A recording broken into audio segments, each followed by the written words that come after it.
Ammonium phosphoricum और ammonium phos, it is another good homeopathic medicine.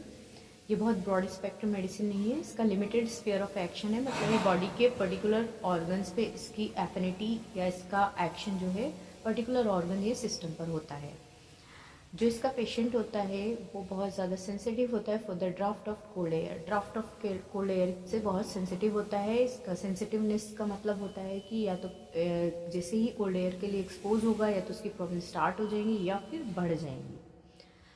अब इसके sphere of action की बात करें तो ये जो मेडिसिन है वो रेस्पिरेटरी सिस्टम पे बहुत अच्छा काम करती है। रेस्पिरेटरी सिस्टम पे इसके सिम्टम्स जो आते हैं वो इस तरह से होते हैं कि पेशेंट सुबह सुबह बहुत ज़्यादा छींकों की शिकायत बताता है। उसे सुबह सुबह बहुत छींकें आती हैं, साथ में आँख से पानी और नाक से भी पानी जाता है, और ये सिर्फ सुबह के समय इस तरह के एपिसोड होते हैं। तो ये मेडिसिन को आप अपने लिए सिलेक्ट कर सकते हैं।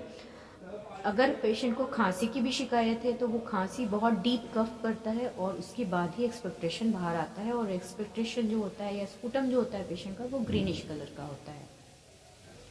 ये दवाई जोड़ों के लिए बहुत अच्छी दवाई है। जोड़ों के पेशेंट्स जिनको ठंडी हवा में जाने की वजह से जोड़ों में दर्द हो जाता है, जो क्रोनिक केसेस होते हैं जोड़ों की शिकायत के, जिनको जोड़ों में दर्द रहता है, साथ इतनी ज़्यादा दर्द रहता है, इतना समय से दर्द है कि उनके जोड़ों में गठाने बन गई हैं, नोडोसाइट्स बन गए हैं, तो ये मेडिसिन बहुत अच्छा वर्क करती है।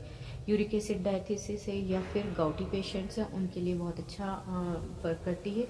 शोल्डर जॉइंट में पेन है, साथ में जिसमें हेवीनेस है, लेग में हेवीनेस रहती है, चलने में दर्द होता है, लड़खड़ा जाते हैं, तो ये मेडिसिन बहुत अच्छा वर्क करती है। अमोनियम फॉस्फोरिकम की ये हमने दो स्फीयर ऑफ एक्शन देखे, एक तो रेस्पिरेटरी सिस्टम पे ये वर्क करती है, दूसरा ये हमारे जोड़ों पर वर्क करती है। अब हम देखते हैं ये किन पोटेंसीज में कॉमनली प्रेफर की जाती है लेने के लिए। तो कॉमनली ये 6C में उपलब्ध होती है, 30 पोटेंसी में उपलब्ध होती है, 200 पोटेंसी में उपलब्ध होती है।